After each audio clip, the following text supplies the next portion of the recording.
First period just ended as the bell would ring. I'd always run to my next class, put to my bag. With my phone I put some music on and seconds would pass. And that day wasn't much different, I just sat on my phone as Mr. Gomez lectured certain kids on what they should know, or just go over the homework, cause the kids were just so confused at all the mathematics and the shit going on. But there was one kid named Jeremy I saw. We barely talked, but I think he was my neighbor across the yard. We lived with this run down crappy apartment, so I think he lived across on the opposite part. A mutual friend of ours, and knew him pretty well when we talked. He said a couple things to me that it hit pretty hard. He told me a little bit about his life, and although we weren't very close, it was as though he was my brother. But all of that aside, that day he walked and something was wrong.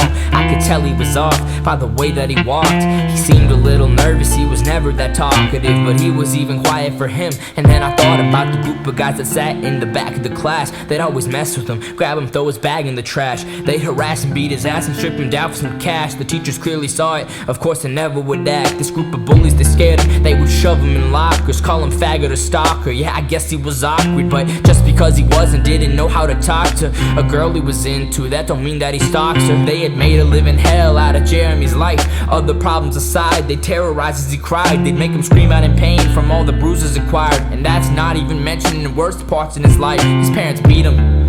It was clear that at home he isn't safe, he's alone. A bunch of stories been told to me about the things that happened to him, and some I know, yeah, I've seen him, I believe him. Here's something to know: his dad's an addict, alcoholic, and abuses his family. Even Jeremy don't come to school sometimes cause his dad'll keep him at home and away from the staff, so they don't see the black and blue on his face and all the tragedies that happen. It's pretty common, his dad is manic, and when he's had it, he's fucking had it. He can't stand it, he's fucking battered his own kid till he can't stand it. It's so sad and it's so tragic, I could tell it had just happened. Jeremy finally turned around and I looked at his face, bruised and bloody blood stains on his shirt, thought they were his. He had taken his hood off, he stood up front and he said, I can't take it no more. I heard, shut up you bitch. It was the bullies in back, teary-eyed filled with rage. Jeremy pulled the pistol out his pocket, cocked it and named. The girls were screaming like crazy, the teacher tried to restrain him. Within seconds bullets flew out the barrel and all their faces. Two would hit him dead on, the other couple were grazed. One got hit in the neck, bleeding, one hit in the leg. As he hit the ground, cause Mr. Gomez dropped him, he said, goodbye guys. Then the silence once the last bullet rang.